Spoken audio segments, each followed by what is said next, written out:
نحمده ونصلي على رسوله الكريم اما بعد فاعوذ باللہ من الشیطان الرجیم بسم اللہ الرحمن الرحیم۔ میری تمام ساتھیوں کو نہایت ادب، احترام اور میری محبت کا سلام۔ سبحان اللہ وبحمدہ عدد خلقہ ورضا نفسہ وزنۃ عرشہ ومداد کلماتہ۔ اللہم انی اسألک بأن لک الحمد لا الہ الا انت المنان بدیع السماوات والارض یا ذا الجلال والاکرام یا حی یا قیوم۔ اللہم صلی علی محمد النبی الامی وعلی آل محمد۔ تمام طرح کی تعریف اس مالک ملک اور ارض و سماوات کے مالک کے نام، جو تمام جہانوں کو پیدا کرنے والے اور پالنے والے ہیں، جو تمام مخلوقات کے انتظامات سنبھالنے والے ہیں، اور ہر طرح کا درود و سلام ہمارے نبی آخر الزمان پر، جن سے اللہ سبحانہ و تعالیٰ نے مقام محمود کا وعدہ کیا اور وہ انہیں اس پر فائز کرنے والے اور حوض کوثر عطا کرنے والے ہیں۔ اللہ سبحانہ و تعالیٰ نے قرآن پاک میں ارشاد فرمایا، قل ان کنتم تحبون اللہ فاتبعونی یحببکم اللہ۔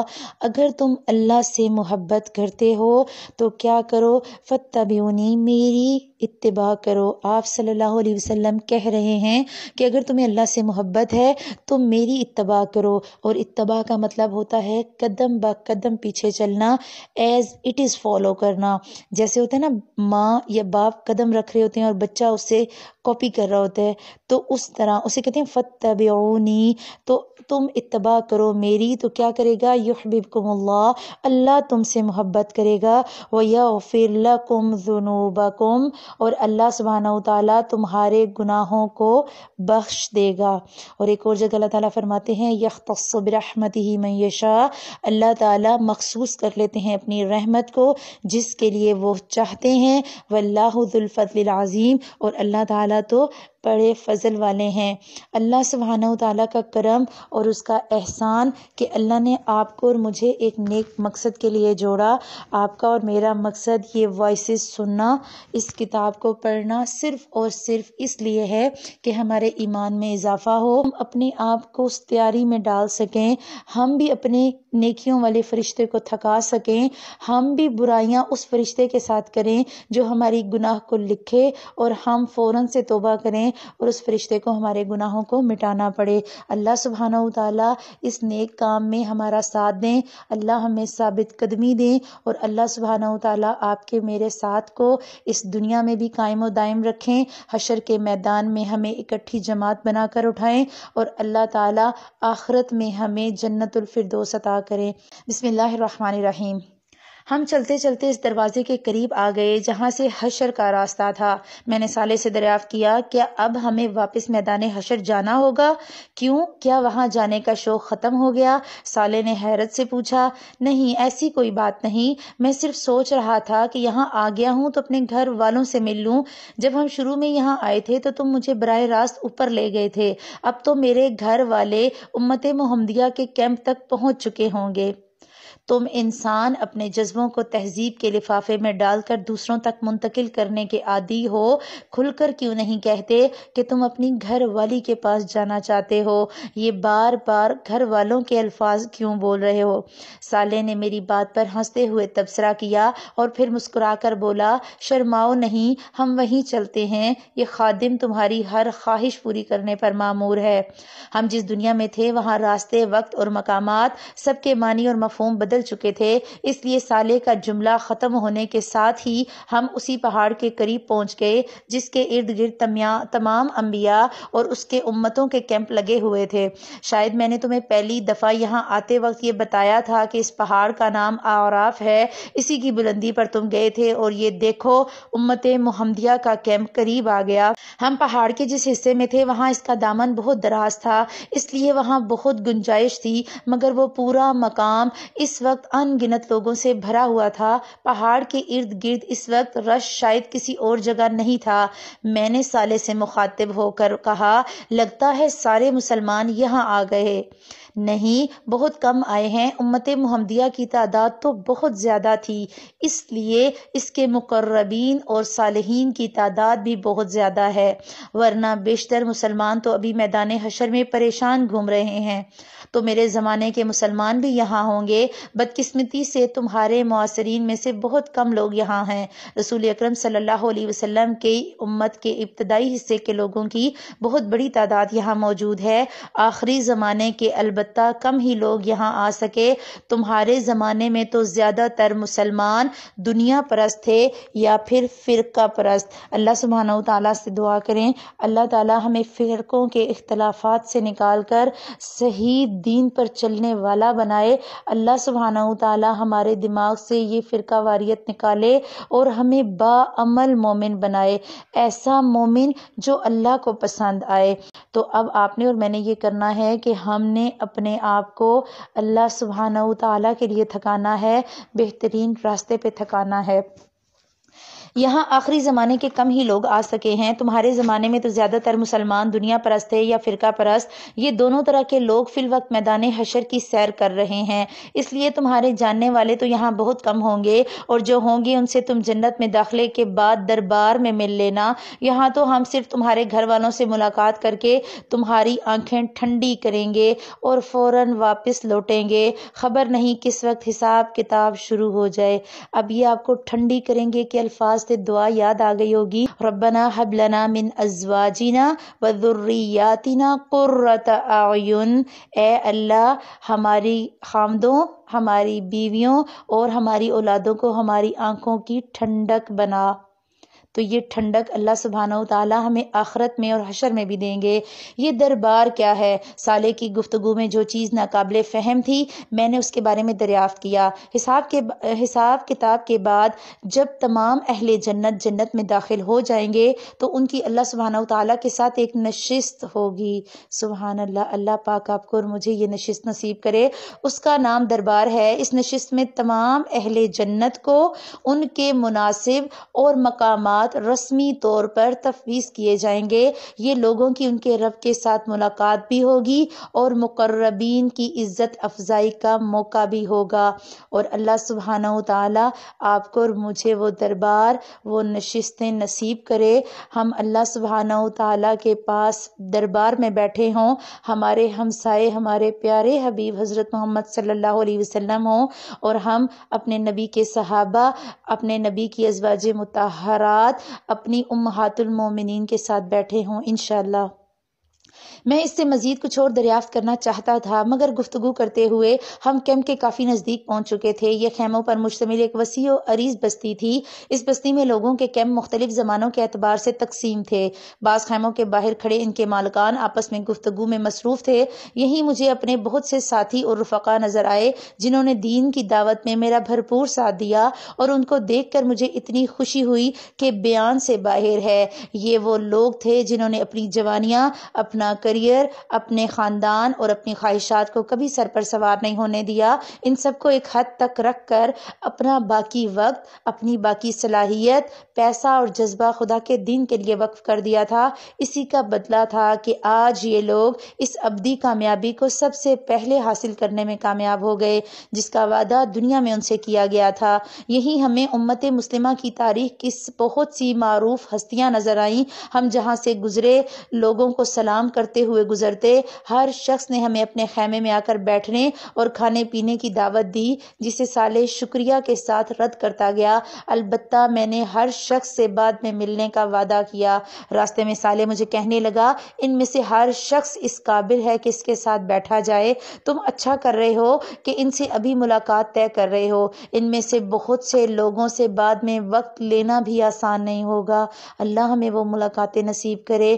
یہ کہہ کر وہ ایک لمحے کے لیے رکا اور محبت آمیز نظروں سے میری طرف دیکھ کر بولا، وقت لینا تو تم سے بھی آسان نہیں ہوگا عبداللہ، تمہیں ابھی پوری طرح اندازہ نہیں ہے۔ اس نئی دنیا میں تم خود ایک بہت بڑی حیثیت کے مالک ہوگے، بلکہ حقیقت تو یہ ہے کہ تم پروردگار عالم کے معیار پر ہمیشہ سے ایک بہت بڑی حیثیت کے آدمی تھے۔ یہ کہتے ہوئے سالے رکا اور محبت سے مجھے گلے لگا لیا، پھر آہستہ سے میرے کان میں بولا، عبداللہ تمہارے ساتھ ساتھ رہنا میرے لیے بڑے اعزاز کی بات ہے۔ اللہ کرے آپ کے اور میرے فرشتے بھی ہمارے ساتھ خوش ہوں، آپ کے اور میرے اعمال دیکھ کر ہمارے فرشتے بھی اسی طرح خوشی کا اظہار کریں۔ میں نے اپنی نگاہیں آسمان کی طرف بلند کیں اور دھیرے سے جواب دیا، اعزاز کی بات تو خدا کی بندگی کرنا ہے، اس کے بندوں کو بندگی کی دعوت دینا ہے۔ یہ میرا اعزاز ہے کہ خدا نے ریت کے ایک بے وقت ذرے کو خدمت کا موقع دیا۔ اور اسی ایک لائن کی وجہ سے میں نے آپ کو وہ آیت سنائی کہ اللہ تعالیٰ کہتا ہے یختص برحمتہ من یشاء، اللہ خاص کر لیتا ہے اپنی رحمت جس کے لیے وہ چاہتا ہے۔ اور آپ اور میں خوش نصیب ہیں کہ ہم اپنی زندگی کے قیمتی وقت میں سے تھوڑا سا وقت خدا کے لیے نکال رہے ہیں۔ یہ کہتے ہوئے احسان مندی کے جذبات سے میری آنکھوں سے آنسو بہنے لگے۔ ہاں یہی بات ٹھیک ہے، خدا ہی ہے جو ذرہ ریگ کو طلوع آفتاب دیتا ہے۔ تم سورج کی طرح اگر چمکے تو یہ خدا کی عنایت تھی، مگر یہ عنایت خدا پرستوں پر ہوتی ہے، سرکشوں، مفسدوں اور غافلوں پر نہیں۔ ہم ایک دفعہ پھر چلنے لگے اور چلتے چلتے ہم ایک بہت خوبصورت اور نفیس خیمے کے پاس پہنچ گئے۔ میرے دل کی دھڑکن تیز ہو گئی۔ صالح میری طرف دیکھتے ہوئے بولا، نائمہ نام ہے تمہاری بیوی کا؟ میں نے اس بات میں گردن ہلائی۔ صالح نے انگلی سے اشارہ کر کے کہا، یہ والا خیمہ ہے۔ میں نے دھڑکتے دل سے پوچھا، کیا اسے معلوم ہے کہ میں یہاں آ رہا ہوں؟ نہیں، صالح نے جواب دیا، پھر ہاتھ سے اشارہ کر کے کہا، یہ ہے تمہاری منزل۔ میں آہستہ آہستہ چلتا ہوا خیمے کے اندر پہنچا اور سلام کر کے اندر داخل ہونے کی اجازت چاہی۔ اندر سے ایک آواز آئی جسے سنتے ہی میرے دل کی دھڑکن تیز تر ہو گئی۔ آپ کون ہیں؟ عبداللہ۔ میری زبان سے عبداللہ کا نام نکلتے ہی پردہ اٹھا اور ساری دنیا میں اندھیرا چھا گیا۔ اگر روشنی تھی تو صرف اسی ایک چہرے کی جو میرے سامنے تھا۔ وقت، زمانہ، صدیاں اور لمحے سب اپنی اپنی جگہ ٹھہر گئے۔ میں خاموش کھڑا، ٹکٹکی باندھے صرف اسے دیکھ رہا تھا۔ نائمہ کا مطلب روشن ہوتا ہے، مگر روشنی کا مطلب یہ ہوتا ہے، یہ مجھے آج پہلی دفعہ معلوم ہوا۔ ہم جب آخری دفعہ ملے تھے تو زندگی بھر کا ساتھ بڑھاپے کی رفاقت میں ڈھل چکا تھا، جب محبت حسن اور جوانی کی محتاج نہیں رہتی۔ مگر نائمہ نے اپنی جوانی کے تمام ارمانوں اور خوابوں کو میری نظر کر دیا تھا۔ اس نے جوانی کے دنوں میں بھی اس وقت میرا ساتھ دیا جب میں نے آسان زندگی کو چھوڑ کر اپنے لیے کانٹوں بھرے راستے چنے۔ اس کے بعد بھی زندگی کے ہر سرد و گرم اور اچھے برے حال میں اس نے پوری طاقت سے میرا ساتھ دیا تھا، یہاں تک کہ موت ہم دونوں کے درمیان حائل ہو گئی۔ مگر آج موت کا یہ عارضی پردہ ہٹا تو میرے سامنے چاند کا نور، تاروں کی چمک، سورج کی روشنی، پھولوں کی مہک، کلیوں کی نازکی، شبنم کی تازگی، صبح کا اجالا اور شام کی شفق، سب ایک ساتھ ایک ہی چہرے میں جلوہ گر ہو گئے تھے۔ برسوں کی اس رفاقت کو میں چند لمحوں میں سمیٹ کر دیکھنے کی کوشش کر رہا تھا۔ نائمہ کی آنکھوں میں نمی آ گئی تھی جو اس کے رخساروں پر بہنے لگی۔ میں نے ہاتھ بڑھا کر اس کے رخساروں سے نمی پونچھی اور اس کے ہاتھوں کو اپنے ہاتھوں میں لے کر کہا، میں نے کہا تھا نا، تھوڑا سا انتظار، تھوڑا سا صبر، اور یہ جنگ ہم جیت کر ہی رہیں گے۔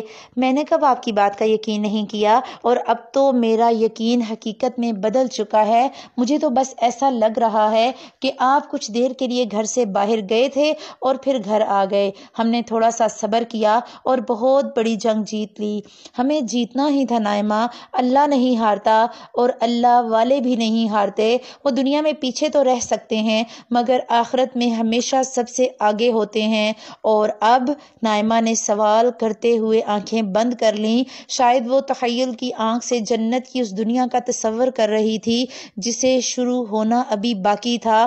ہم نے خدا کا پیغام عام کرنے کے لیے اپنی فانی زندگی لگا دی اور اب بدلے میں خدا جنت کی ابدی زندگی کی کامیابی ہمیں دے گا۔ سبحان اللہ۔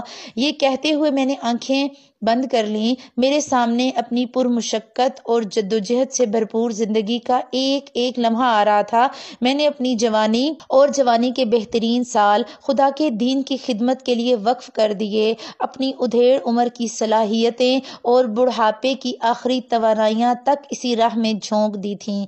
میں ایک غیر معمولی باصلاحیت اور ذہین شخص تھا جو اگر دنیا کی زندگی کو مقصود بنا لیتا تو ترقی اور کامیابی کے اعلیٰ مقامات تک بآسانی پہنچ جاتا، مگر میں نے سوچ لیا تھا کہ کیریئر، جائیداد، مقام و مرتبہ اور عزت و شہرت اگر کہیں حاصل کرنی ہے تو وہ آخرت میں ہی حاصل کرنی ہے۔ میں نے زندگی میں خواہشات کے میدان ہی میں خود سے جنگ نہیں کی، بلکہ تعصبات اور جذبات سے بھی لڑا، فرقہ واریت سے بھی لڑا، اکابر پرستی اور تعصب سے میں نے کبھی اپنا دامن آلودہ نہیں ہونے دیا۔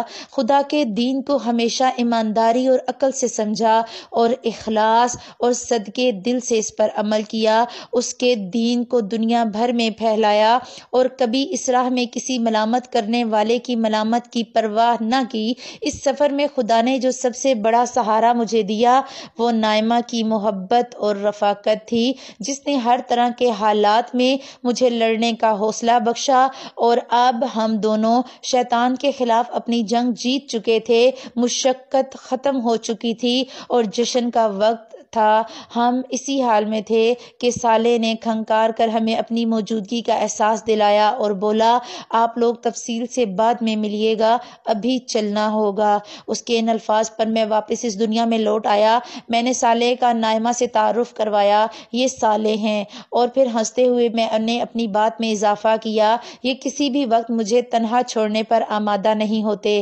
نائمہ نے صالح کو دیکھتے ہوئے کہا، میں انہیں جانتی ہوں، مجھے یہاں پر یہی چھوڑ کر گئے تھے اور اسی وقت آپ کے بارے میں بتا دیا تھا، ورنہ میں بہت پریشان رہتی۔ میں نے صالح کی طرف مڑتے ہوئے کہا، تم مجھ سے الگ ہی کب ہوئے جو نائمہ کو یہاں چھوڑنے آئے؟ صالح نے کہا، تمہیں غالباً یاد نہیں، جس وقت تم اوپر بیٹھے پروردگار کے حضور حشر کے میدان میں گھومنے پھرنے کا پروانہ لے رہے تھے، اس وقت میں تمہارے برابر سے اٹھ گیا تھا۔ عبداللہ، یہ تمہاری کمزوری بھی ہے اور طاقت بھی کہ جب تم خدا کے ساتھ ہوتے ہو تو تمہیں ارد گرد کا ہوش نہیں ہوتا۔ ہوش تو مجھے تھوڑی دیر پہلے بھی نہیں تھا، مگر اس وقت تو تم نہیں ٹلے۔ ہاں، میں اگر ٹل جاتا تو پھر تم سے اگلی ملاقات حشر کے بعد ہی ہوتی۔ ویسے تم انسان تو بڑے ناشکرے ہو، بھول گئے تمہیں کہاں جانا ہے۔ نائمہ، ہمیں چلنا ہوگا، تم یہیں رکو، میں کچھ دیر میں آتا ہوں۔ مگر ہمارے بچے؟ وہ بھی ٹھیک ہیں، تم انہیں یہاں تلاش کرو، قریب میں کہیں مل جائیں گے، ورنہ میں تھوڑی دیر میں سب کو لے کر خود آ جاؤں گا۔ ابھی مجھے فوراً میدان حشر میں لوٹنا ہے، ملنا ملانا تو اس کے بعد عمر بھر ہوتا رہے گا۔ اس آخری سوال کے بعد یہاں میرے رکنے کی گنجائش ختم ہو چکی تھی، کیونکہ مجھے جواب میں ان دو بچوں کے بارے میں بھی بتانا پڑتا جو یہاں پر نہیں تھے، اور یہ بہت تکلیف دہ کام ہوتا۔ نائمہ بھی کچھ سمجھتے ہوئے اور کچھ نہ سمجھنے والے انداز میں گردن ہلا کر چپ ہو گئی۔ واپسی پر میں نے صالح سے کہا، یہاں کی زندگی میں تو خاندانوں میں بڑی ٹوٹ پھوٹ ہو جائے گی، کسی کی بیوی رہ گئی اور کسی کا شوہر رہ گیا۔ ہاں، یہ سب تو ہوگا، آگے بڑھنے کا موقع تو وہ دنیا تھی جو گزر گئی، یہاں تو جو پیچھے رہ گیا سو رہ گیا، لیکن یہاں کوئی تنہا نہیں ہوگا، رہ جانے والوں کے انتظار میں کوئی رکے گا نہیں، نئے رشتے ناتے وجود میں آئیں گے، نئے جوڑے بنائے جائیں گے، نئی شادیاں کی جائیں گی، مگر یہاں ویسے خاندان تو نہیں ہوں گے نا جیسے دنیا میں ہوتے ہیں۔ تم ٹھیک سمجھے ہو، دنیا میں خاندان کا ادارہ انسانوں کی بعض کمزوریوں کی بنا پر بنایا گیا۔ بچوں کی پرورش اور بوڑھوں کی نگہداشت اس ادارے کا بنیادی مقصد تھی۔ خاندان کی مضبوطی اور استحکام کے لیے مردوں کو خاندان کا سربراہ بنا دیا گیا۔ اسی خاندان کو جوڑے رکھنے کے لیے عورتوں کو بہت سے معاملات میں مردوں سے کمزور بنایا گیا، جبکہ مردوں کو جبلی طور پر عورتوں کا محتاج کر دیا گیا۔ وہ مردوں کے لیے ایک نعمت بھی تھی اور ضرورت بھی، ان کے بغیر دنیا کا نظام چل ہی نہیں سکتا تھا، مگر اب یہاں معاملات جدا ہوں گے۔ عورتیں مردوں کے لیے ایک نعمت تو رہیں گی، مگر خود ان کی محتاج نہیں ہوں گی، اسی لیے ان کی قدر و قیمت بہت بڑھ جائے گی اور ان کا نخرہ بھی۔ اس کا مطلب یہ ہے کہ اس دنیا میں عورت ہونا زیادہ فائدے کی بات ہے۔ عورت جب چاہے گی مرد کی توجہ حاصل کر لے گی، مگر مرد کا عورتوں پر کوئی اختیار نہیں ہوگا، حالانکہ وہ ان کے ضرورت مند ہوں گے۔ ہاں، یہ بات تو ٹھیک ہے، تو ہم مرد تو پھر نقصان میں رہے۔ ہاں، نقصان میں تو تم رہو گے، یہ تو بڑا مسئلہ ہے اور اس مسئلے کا کوئی حل بھی نہیں۔ جنت کی نئی دنیا میں ہر چیز کا حل ہوتا ہے اور حوریں اسی مسئلے کا حل ہیں، مگر ان سے تو خواتین کو جیلسی محسوس ہوگی۔ ایک دعا کے ساتھ آپ اور میں اس وائس کا اختتام کرتے ہیں۔ اللہم انی عبدک ابن عبدک امتک، کہ اے اللہ میں تیرا بندہ ہوں اور تیرے بندے کا بیٹا اور تیری بندی کا بیٹا ہوں۔ ناصیتی بیدک، میری پیشانی تیرے ہاتھ میں ہے۔ ماضٍ فی حکمک، میرے بارے میں تیرا حکم جاری ہے۔ عدل فی قضاؤک، میرے بارے میں تیرا فیصلہ انصاف پر مبنی ہے۔ اسألک بکل اسم ہوا لک، اے اللہ میں تیرے ہر اس نام کے ساتھ جو تو نے اپنے لیے پسند کیا سوال کرتا ہوں۔ کیا؟ سمیت بھی نفسک، جو تو نے اپنے لیے پسند کیا، او انزلتہ فی کتابک، یا تو نے اسے اپنی کتاب میں اتارا، او علمتہ احدا من خلقک، یا تو نے اپنی مخلوق میں سے وہ کسی کو سکھایا، او استأثرت بہ فی علم الغیب عندک، یا تو نے اسے اپنے علم غیب میں رکھا ہوا ہے۔ کیا دعا کرتا ہوں؟ ان تجعل القرآن ربیع قلبی، کہ تو قرآن کو میرے دل کی بہار بنا دے، ونور صدری، اور میرے سینے کا نور بنا دے، وجلاء حزنی، اور میرے رنج و غم کو دور کرنے کا ذریعہ، وذہاب ہمی، اور میری پریشانیوں کو دور کرنے کا ذریعہ۔ اللہ سبحانہ وتعالیٰ آپ کی اور میری پریشانیاں دور کرے۔ اللہ سبحانہ وتعالیٰ دنیا اور آخرت میں ہمیں بھلائیاں اور کامیابیاں دے۔ سبحانک اللہم و بحمدک، نشہد ان لا الہ الا انت، نستغفرک و نتوب الیک۔ السلام علیکم ورحمۃ اللہ وبرکاتہ۔